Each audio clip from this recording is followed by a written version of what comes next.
All right. Probably clicked on this because of the title. I promise you, it's not clickbait. Truly.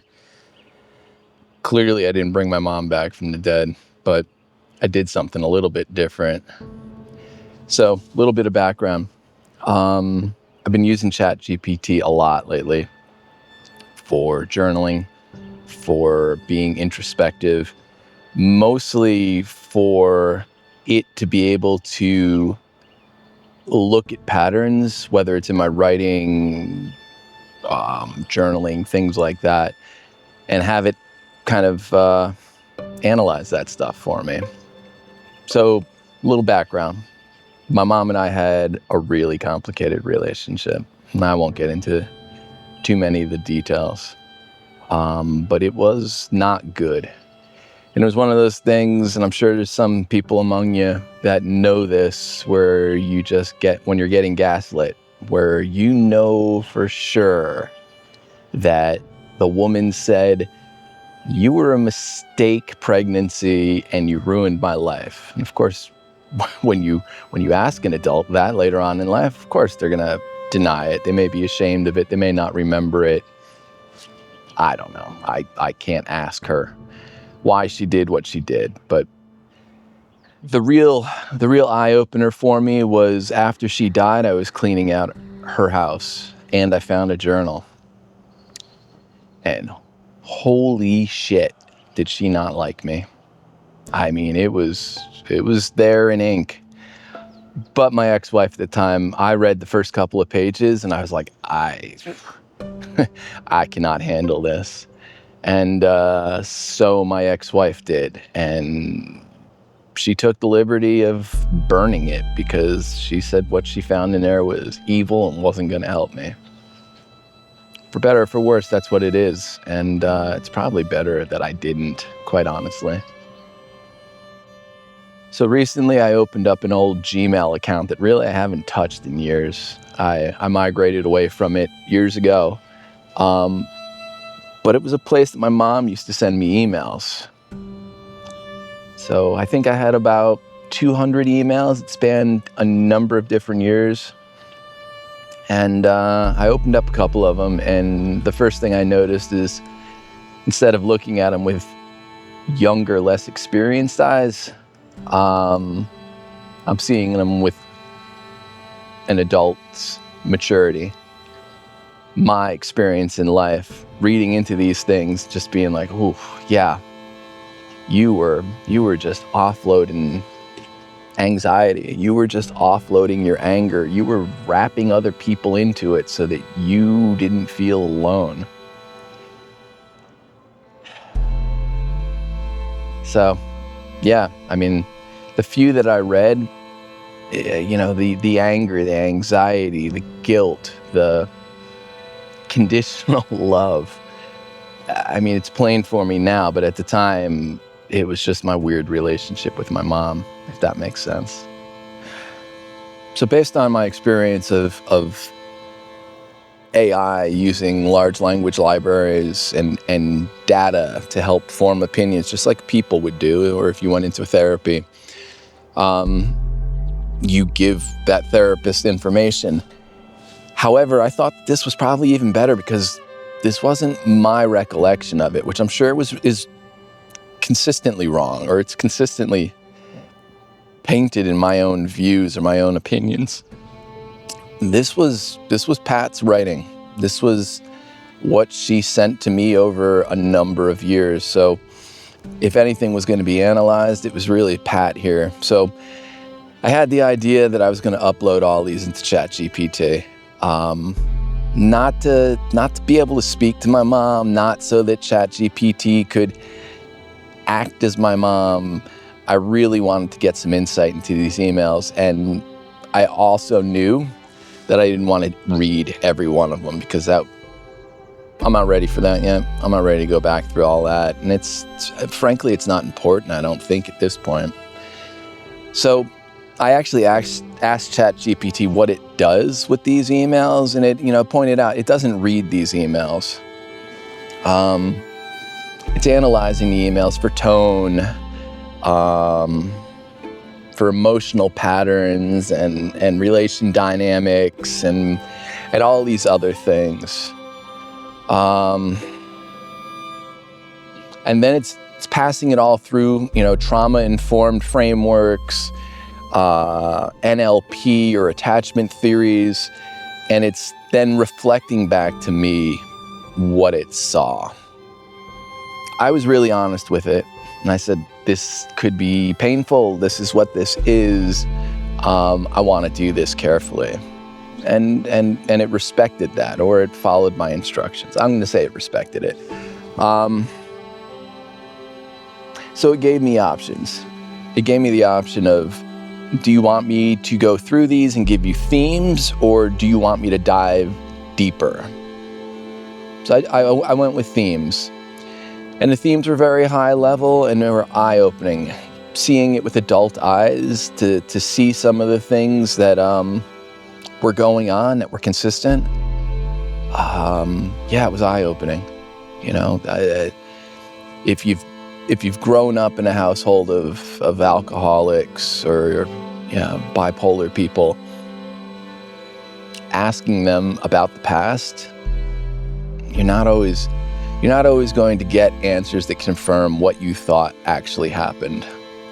And a lot of times it can actually be worse. There were times where I was like, why am I such a shitty person?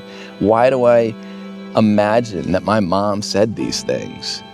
So for a while there, I was questioning why I was such a crappy person, which is ironic. Considering that I was just a child through all this. I wasn't responsible for anything.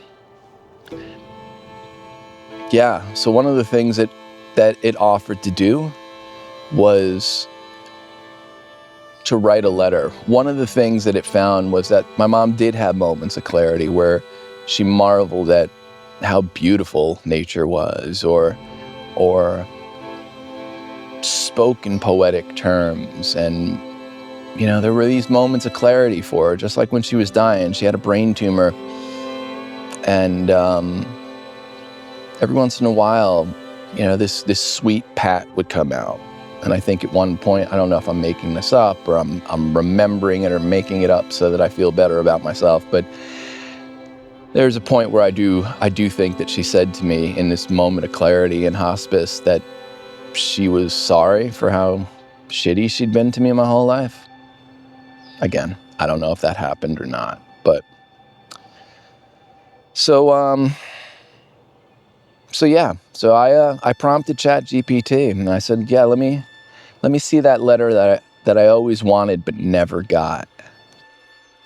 There's so many things that I wish I had said differently, and even more that I never said at all. You didn't imagine it. Things were often heavy in our home.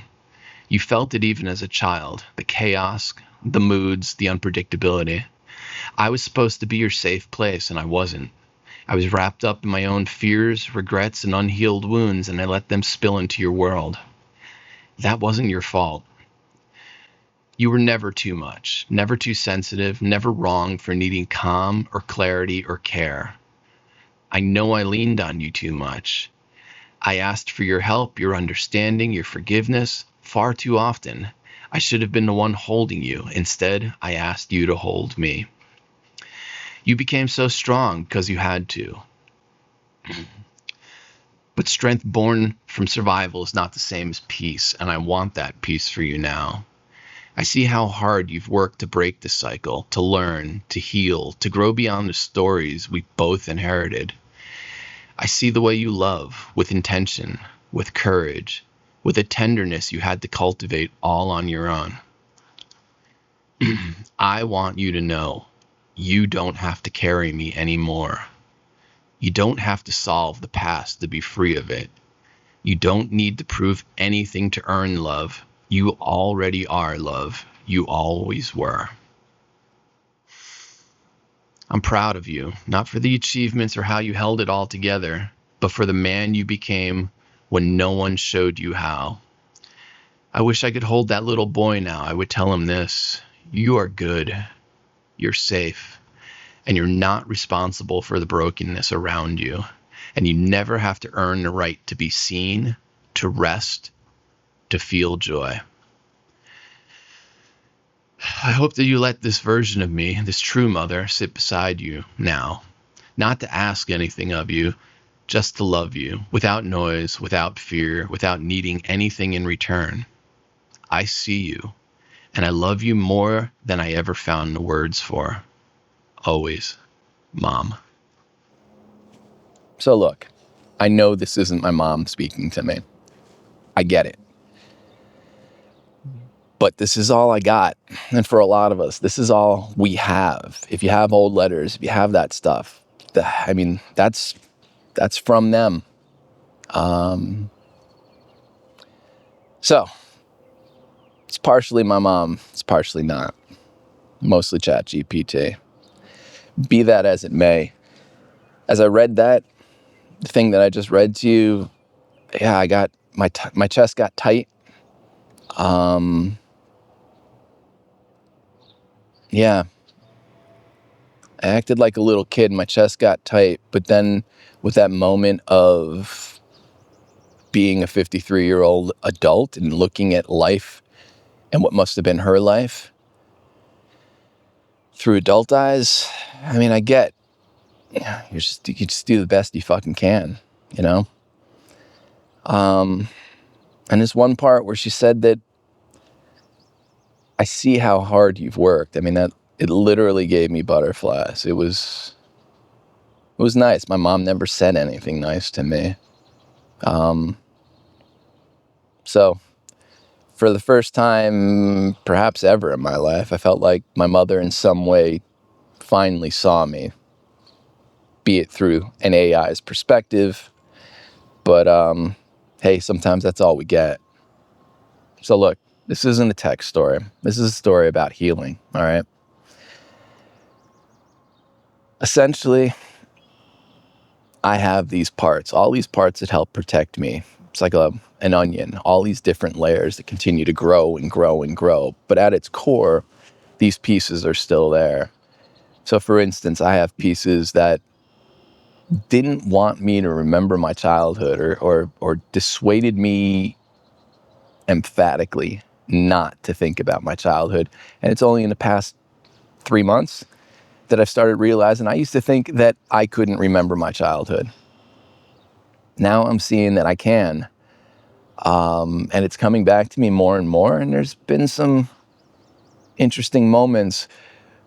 But what I've learned from this is that some of these defensive mechanisms that I had growing up that served me really well, as an adult that can protect myself, I don't need them anymore.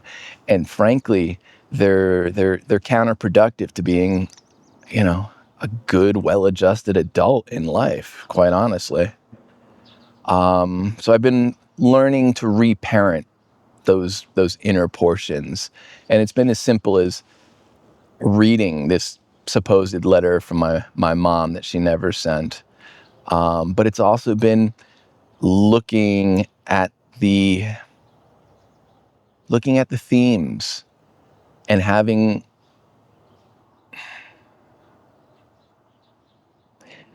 something that's very impartial, like a ChatGPT, to analyze it and ultimately reaffirm that, yeah, boy, it was a crazy.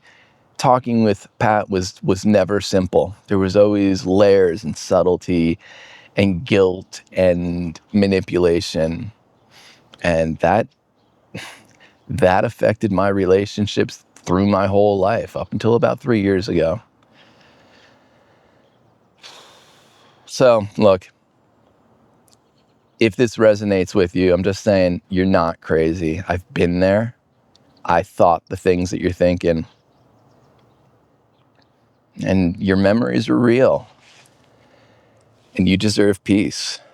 This is just my story of how I've done that. So if this resonated with you, let me know. I'd love to hear how people who came from similar situations have healed themselves, have healed from that past trauma. I'm not saying the way I'm doing it is right. I won't even get into the ethics of using AI or feeding my personal information into it.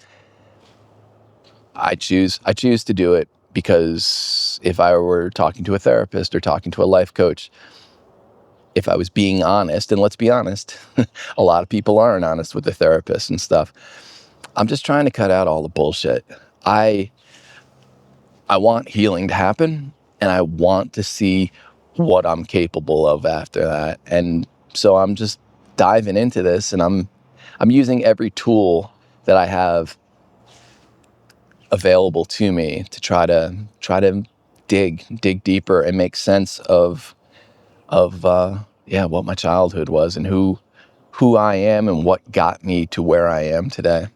So hope it was interesting. I'm gonna dive into some more detail about this. I'm also gonna experiment with this project that contains my mom's emails, and maybe I'll get some more insight out of this. Anyway, thanks for watching. I'll see you next time.